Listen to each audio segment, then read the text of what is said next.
Kolkata rape case, Tamil Nadu Krishnagiri school girl, minor girl sexual harassment case, and so many other unknown cases. What all these communicating to us? Day by day, sexual harassment cases are increasing, rape cases are increasing, rape murder cases are increasing, and even a minor girls are gang raped. And what are these communicating to us? What are the disciplinary actions to be taken for a safe future? The laws are being made, there are disciplinary actions taking place, and even people are facing death penalties according to the severity of the cases. Correction wise, everything is going fine. Even a POCSO Act has a section of imprisonment for a staring look at a girl with a sexual intent. If a person looks at a girl lustfully or with a sexual behavior, he may be imprisoned. And these all provisions given in the laws. Here is one more point of view for the prevention of the crimes, especially sexual crimes. Why don't we focus on the origin of the crimes? The origin of the sexual crimes starts from manipulated sexual desires. These manipulated sexual desires leads to lust, and the lust leads to lustful thoughts, lustful behaviors. Then it will lead to crimes such as rape, sexual assault, sexual harassment. There are God-given system. Every people have hormones. Every human is having sexual desires. To satisfy these God-given sexual desires, we have the system like marriage, and these all God-given system. But when the sexual desires is manipulated, there starts the crimes. There starts the criminal behavior. Here is a statement for the prevention of sexual crimes. It goes like this: everyone who looks at a woman with a lustful intent has already committed adultery with her in his heart.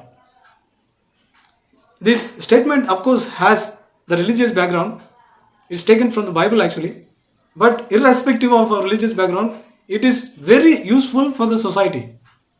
If a person looks at a woman with a lustful intent, there itself he has committed adultery with her in his heart. The purpose of this statement is to make the person guilty. Taking guilty is a big thing. People take guilt from different stages. There are people who needs someone to make them guilty. They cannot take their guilt by themselves. There are people who will commit any crime, and immediately after the crime they will take their own guilt and they are ready to face any kind of punishment.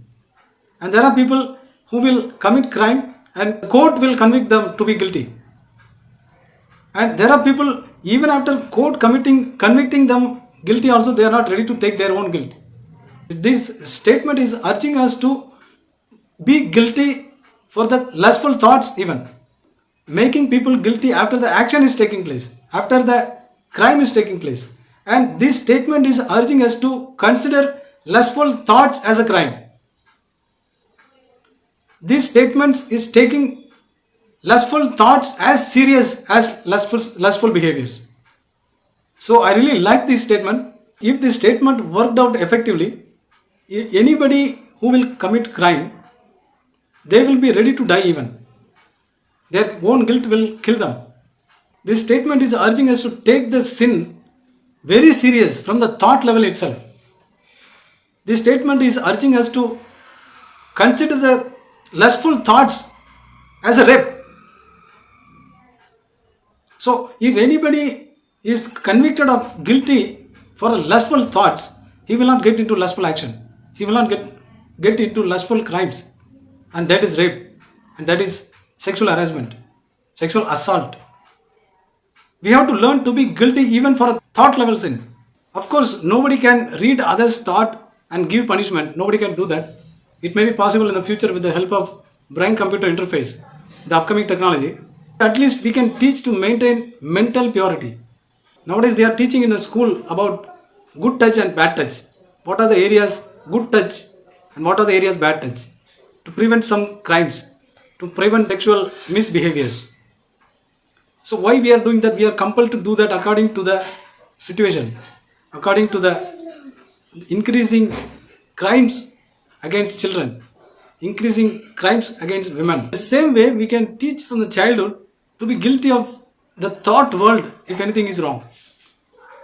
Not to think of anything wrong in the thought itself.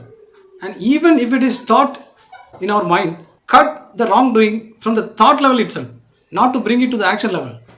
So this is a powerful weapon to save us from the deadly sin and deadly sinful action. The conclusion is our conscience and our capacity to take our own guilt is a powerful weapon, God given weapons. But only thing we have to educate people to take their own guilt.